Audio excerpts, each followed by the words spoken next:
کہ مسلمان جنات انسانوں اور مسلمانوں کو تکلیف بھی دیتے ہیں۔ اس کا کیا سبب بنتا ہے، آئیے سنتے ہیں۔ چنانچہ امیر اہل سنت حضرت علامہ مولانا ابو بلال محمد الیاس الطار قادری اپنی کتاب فیضان سنت آداب طعام میں ارشاد فرماتے ہیں کہ مسلمان جنات بدکار مسلمان کو، بدکار انسان کو سزا بھی دیتے ہیں۔ چنانچہ ابن عقیل کتاب الفنون میں تحریر کرتے ہیں کہ ان کا ایک اپنا گھر تھا، اس گھر میں جو بھی رہنے آتا تو صبح وہ اس کی لاش ہی ملتی۔ تو ایسے چلتا رہا۔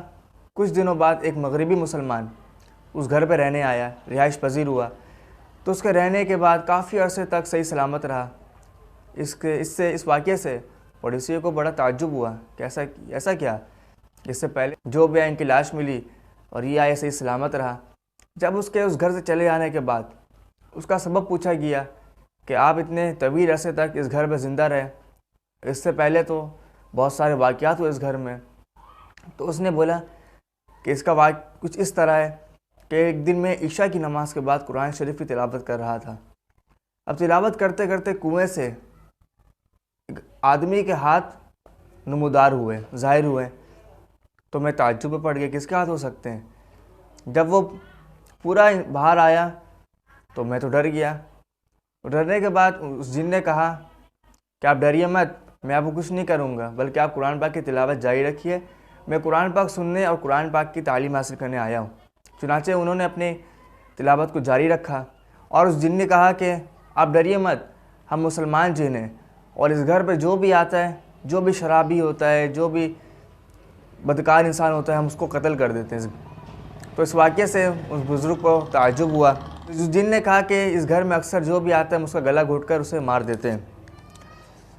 تو میں نے کہا اس سے کہ رات میں آپ سے مجھے ڈر لگتا ہے، آپ دن میں دوپہر کسی وقت بھی مجھ سے قرآن پاک کی تعلیم حاصل کرنے کے لیے آ جایا کریے۔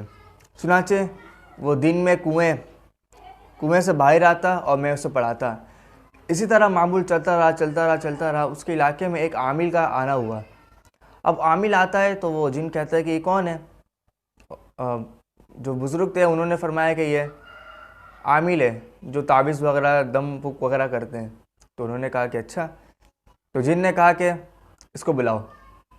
اب اس کے کہنے پر وہ بزرگ نے اس کو بلایا تو وہ جن جو تھا اچانک سے چھت پر جا کے اژدہا بن گیا۔ اب اژدہا بنتا ہے وہ اس عامل کو ڈرانے کے لیے۔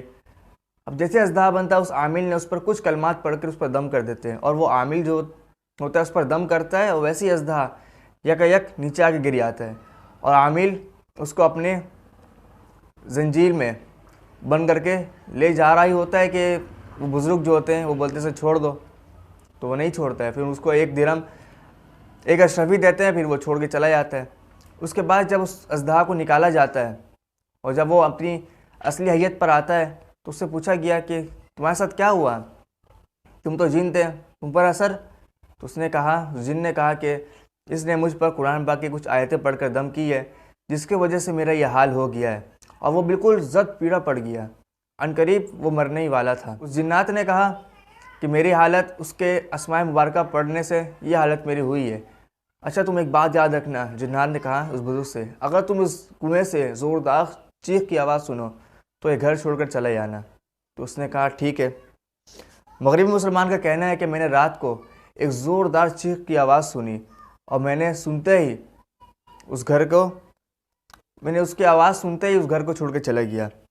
اس حکایت سے ہمیں بہت ساری معلوم ہوتی ہے کہ کسی کو وجہ حقیر نہیں سمجھنا چاہیے کہ چلو آپ اس سے مذاق کرتے ہیں، میرے پاس بہت ساری پاور ہے، یہ ہے وہ ہے۔ اب ہمیں کیا پتہ کہ سامنے والا بندہ کس میٹر کا ہے، کس دماغ کا ہے، کیا کر سکتا ہے، کیا نہیں کر سکتا۔